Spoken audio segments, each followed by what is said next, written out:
আসল কথা কি বন্ধুরা জানেন, আপনি যেদিন মারা যাব সেদিন সবাই খানা খাবে, দোকান চলবে, গাড়ি চলবে, তেল পেট্রোল চলবে, দুনিয়ার সমস্ত বস্তুই চলবে।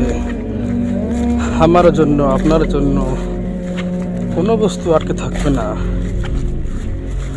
মৃত্যু যে একদিন হবে হবেই, এটা কোনো জাতিরাই অবিশ্বাস্য করে না যে আমরা এই দুনিয়াতে সারা জিন্দগি ভর থাকবো। এটা সবাই বিশ্বাস করে যে আমরা একদিন এই দুনিয়া থেকে যাওয়াটা একদম উচিত, যাওয়া লাগবেই।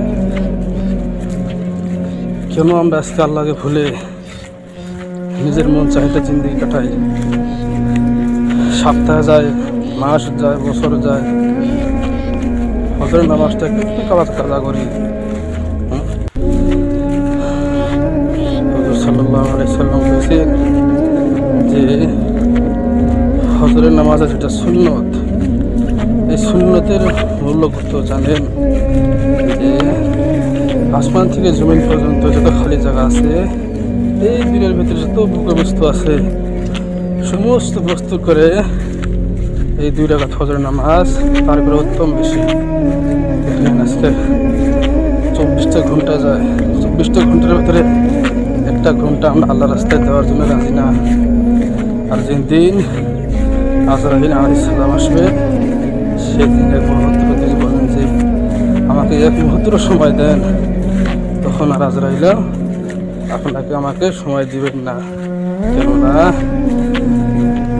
এই দিনের ভিতরে শরীফ হুজুর পাক সাল্লাল্লাহু আলাইহি সাল্লামের কাছেই আজরাইল আলাইহিস সালাম পারমিশন নিয়ে আসছেন। তারপরে আমাদেরকে নিয়ে আসেন নাই। 24 ঘন্টার মধ্যে যদি আমাদের আধা ঘন্টা 40 মিনিট 1 ঘন্টা যদি আমি আল্লাহকে দিতে না পারি, যখন আমাদের হায়াত শেষ হয়ে যাবে, শেষ সময় আমি আপনার যখন কাছে যাবো আল্লাহর, তখন আজরাইল আলাইহিস সালাম আসার পরে যদি আমি বলি আমাকে 1 মিনিট সময় দাও, আমি আল্লাহ তাআলার একটা হুকুম পালন করে আসি, তখন আজরাইল সালাম বলবো হবো না, আপনার বহু সময় যাবেছি। এখানে ভাই বেরদার আসেন, আমরা সবাই আল্লাহর রাস্তায় ঘুরে আসি, ফিরে আসি। আমার সাথে আল্লাহ কি দোষ করলো যে আমরা আল্লাহকে ভুলে গেলাম, নবীর রাসূলকে ভুলে গেলাম, সাহাবাদের ইল্লা বস্তু ভুলে গেলাম। আমার চাহিদা জিন্দগি অনেক বড় ভুল। এই জন্য আমরা সবাই আল্লাহর রাস্তায় ফিরে আসি।